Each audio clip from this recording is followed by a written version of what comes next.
عنوان علم تقریر کر چکے اور علم کی اہمیت بھی بیان فرما چکے اور انجمن ماتمی کی کیا کیا ذمہ داریاں ہونی چاہیے ہیں یہ بھی بحسن و خوبی بیان فرمایا۔ مجھے قبلہ مولانا صاحب عمرانی صاحب نے حکم دیا تو اب میں ایسی تقریروں کے بعد کیا عرض کروں، لیکن چونکہ شرکت ثواب کا سبب ہے اس وجہ سے حاضر ہوں۔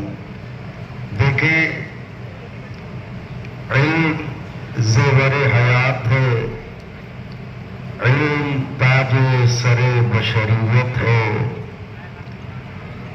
علم زینت وجود بشریت ہے، علم اندھیرے میں روشنی ہے، علم پستیوں میں بلندی ہے، علم زمین پر آسمان ہے، اور علم ہی کی بنیاد پر انسان کو دلیل خدا وجود خدا میسر ہوتی ہے۔ لیکن باوجود اس کے میں جو بات کہنا چاہتا ہوں کہ چونکہ وجود بشر دو حصوں میں منقسم ہوتا ہے، ایک وجود ظاہری اور ایک وجود باطنی، قبلہ ایک وجود ظاہری اور ایک وجود باطنی۔ تو وجود ظاہری جسے ہم عالم مادی کہتے ہیں اور وجود باطنی جسے ہم عالم روحانی کہتے ہیں، تو ان دونوں وجود کو سنبھال کے رکھنا اور رضائے خدا کے تحت گزارنا یہ بغیر علم کے ممکن نہیں ہے۔ ہم اس مادی کائنات میں ہیں تو ہمیں آذوقہ فراہم کرنے کے لیے علم کی ضرورت ہے۔ ہمیں زمانے کی روش کو دیکھ کے اپنے آپ کو بچانے کے لیے علم کی ضرورت ہے۔ ہمیں ترقی کرنے کے لیے علم کی ضرورت ہے۔ تو اب یہ ہے ہمارا مادی وجود اس عالم کا، لیکن اس کے علاوہ بھی ایک وجود ہے ہمارا جسے وجود روحانی کہتے ہیں۔ تو جب وجود جسمانی کے لیے علم کی ضرورت ہے تو کیا وجود روحانی کے لیے علم کی ضرورت نہ ہوگی؟ بے شک ہوگی۔ اسی لیے علم کی دو قسمیں ہیں، ایک علم دنیا ہے اور ایک علم دین ہے۔ علم دنیا وہ ہے جسے حاصل کرنے کے بعد ہم اپنے وجود ظاہری کو سنوارتے ہیں، لیکن علم دنیا وہ ہے جسے حاصل کرنے کے بعد ہم اپنے وجود باطنی کو سنوارتے ہیں۔ اب دیکھنا یہ ہے کہ علم ظاہری ہمارے اس وجود میں کیا حیثیت رکھتا ہے اور علم باطنی یعنی علم دین ہمارے اس وجود میں کیا حیثیت رکھتا ہے۔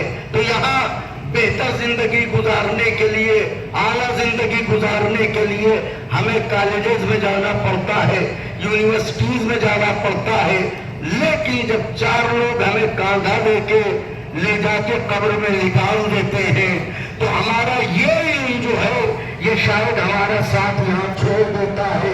اس لیے کہ اب جو قبر میں فرشتے آتے ہیں وہ ہم سے یہ نہیں پوچھتے ہیں کہ یہ بتاؤ تمہیں میتھمیٹکس کتنی آتی ہے، یہ بتاؤ کہ تمہیں دوسرے علوم کتنے آتے ہیں، وہاں تو یہ پوچھا جاتا ہے یہ بتاؤ توحید پر ایمان ہے کہ نہیں، یہ بتاؤ رسالت پر ایمان ہے کہ نہیں، یہ بتاؤ قیامت پر ایمان ہے کہ نہیں، یہ بتاؤ تمہارا امام کون ہے، اور وہ پھر پورا سبق پڑھایا جاتا ہے۔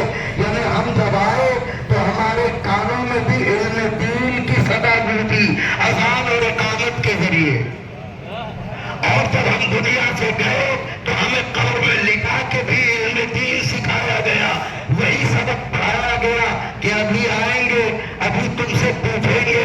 تو توحید کی بات تمام عالم اسلام نے مانی، نبوت کی بات تمام عالم اسلام نے مانی، قیامت کی بات تمام عالم اسلام نے مانی، مگر امام کون ہے؟ ولایت کی بات عام طور سے لوگ ماننے کو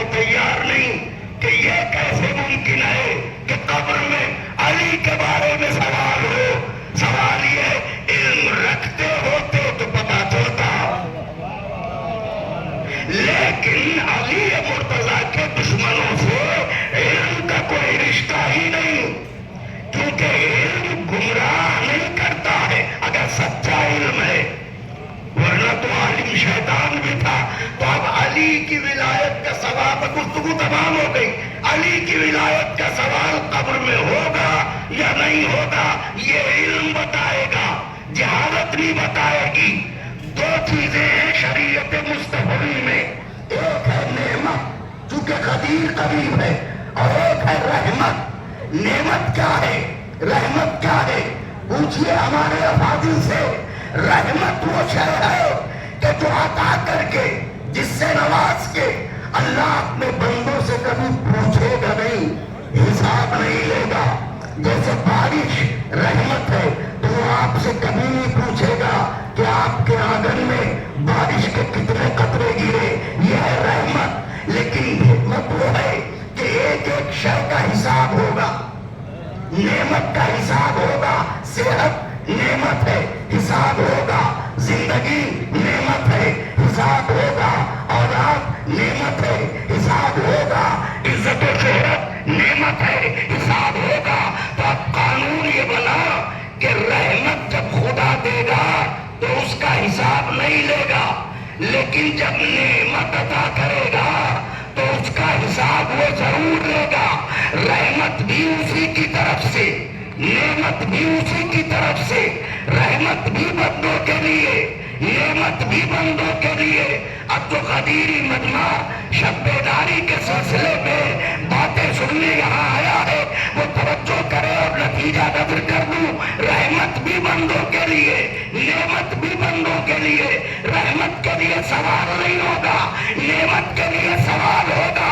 اب علی کی ولایت کے لیے قبر میں پوچھا جائے گا یا نہیں، اسے جاننے کے لیے ہمیں اس علم کی ضرورت ہے کہ ولایت علی رحمت ہے یا نعمت ہے۔ اگر رحمت ہے تو بے شک نہیں پوچھا جائے گا، لیکن اگر نعمت ہے تو چھوڑا کوئی نہیں جائے گا، پوچھا سب سے جائے گا۔ اب یہ پتا کیسے چلے کہ رحمت ہے یا نعمت، کس سے پوچھے؟ کہ قرآن سے پوچھئے۔ تو جب قرآن سے پوچھا تو قرآن نے کہا غدیر کے دن اللہ ہم تمہیں بتا دیں گے الیوم اکملت لکم دینکم واتممت علیکم نعمتی۔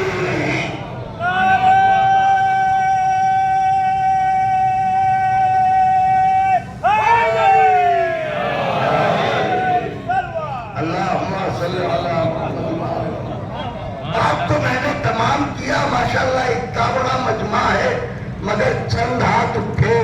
یہ بھی ایک اعتراض ہوتا ہے بعنوان ازا کہ صاحب ادھر علی کا ذکر آیا اور ادھر واہ واہ سبحان اللہ، واہ واہ سبحان اللہ۔ میاں ہم تو علی کے لیے ایک ہی ہاتھ اٹھا رہے ہیں، نبی نے غدیر میں تو ہاتھ اٹھائے تھے۔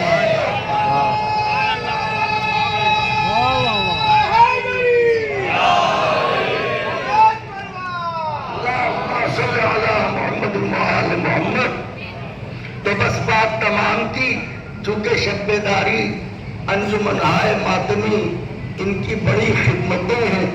خدا انجمنوں کو سلامت رکھے، شعراء کو سلامت رکھے، مداحوں کو سلامت رکھے۔ یہ شہر انیس ہے، یہ شہر دبیر ہے۔